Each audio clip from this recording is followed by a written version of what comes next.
Welcome to your own channel Desi Khabrein. Serial ये रिश्ता क्या कहलाता है में अब दादी सा अरमान से अपना केस वापस लेते हुए नजर आने वाली है। और ये केस अब वो और किसी को नहीं बल्कि संजय को दे देंगी। असल में दोस्तों, संजय ने दादी सा को पूरी तरह भड़का दिया है कि ये अरमान आपका केस क्या हैंडल करेगा। ये तो पूरे दिन अभीरा की सेवा में लगा रहता है। इसे तो आपके केस के बारे में कुछ याद ही नहीं है। इतने समय में भी इसने कुछ प्रोग्रेस नहीं की है। और अभीरा भी आजकल ऐसी ही हरकतें कर रही है जिससे वो अरमान का दिल जीत ले, ताकि वो केस हार जाए। अरमान तो बस पूरे दिन अभीरा अभीरा ही करता रहता है।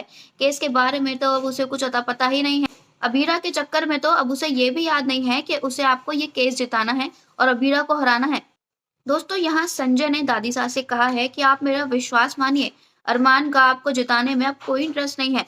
अगर ये केस अरमान के पास रहा तो आप पक्का ये केस हार जाने वाली हैं। संजय के इस तरह भड़काने से दादी साहब पर असर तो जरूर हुआ है। और अब जब उन्होंने ये भी देख लिया है कि अरमान अबीरा का नाम आते ही बड़ों से बदतमीजी तक कर जाता है, जो अरमान बचपन से किसी से कुछ भी फालतू नहीं बोला, वो अब उसकी जुबान खुलने लग गई है। अबीरा के आने से अरमान पूरी तरह बदल चुका है। सिर्फ अरमान ही नहीं, घर के आधे से ज्यादा लोग अब अबीरा के रंग में रंगते जा रहे हैं। और विद्या भी इससे पीछे नहीं रही है। अबीरा के आने से पहले जो लोग दादी सा का कहना एक ही बार में मान लेते थे बिना कुछ कहे, अब वो भी लोग अपना पक्ष रखने लगे हैं। और अब इससे दादी सा को कहीं ना कहीं सच में डर बैठ गया है कि कहीं वो सच में ही केस न हार जाएं। अरमान पर आंखें बंद करके यूं भरोसा करना कहीं उन्हें भारी ना पड़ जाए। और अब इसी के चलते लिया है उन्होंने एक बड़ा फैसला। जी हाँ दोस्तों, अब दादी सा ने अरमान से ये केस वापस ले लिया है और वो चाहती हैं कि यह केस अब अरमान नहीं संजय लड़े। संजय भी एक काबिल वकील है, लेकिन अरमान से ज्यादा नहीं। ये बात तो दादी साहब जानती हैं। लेकिन अरमान के साथ केस हार जाने से अच्छा है कि वो इस केस को संजय को ही दे दें।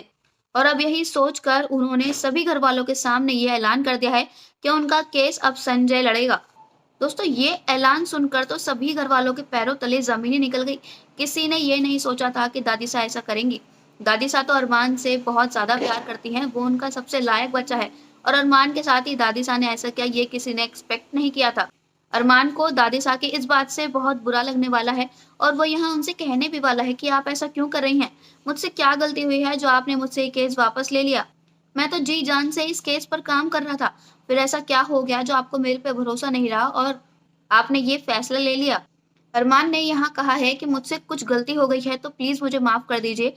लेकिन मैंने किया क्या है, कम से कम मुझे ये तो बताइए।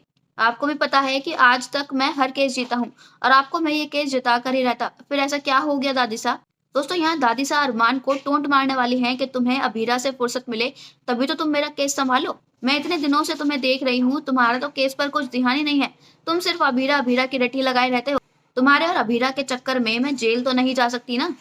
तुम्हारे अभीरा की तरफ झुकाव को देखकर ये बिल्कुल साफ है कि तुम आखिर में मेरा साथ छोड़कर अभीरा का साथ ही छोड़ दोगे।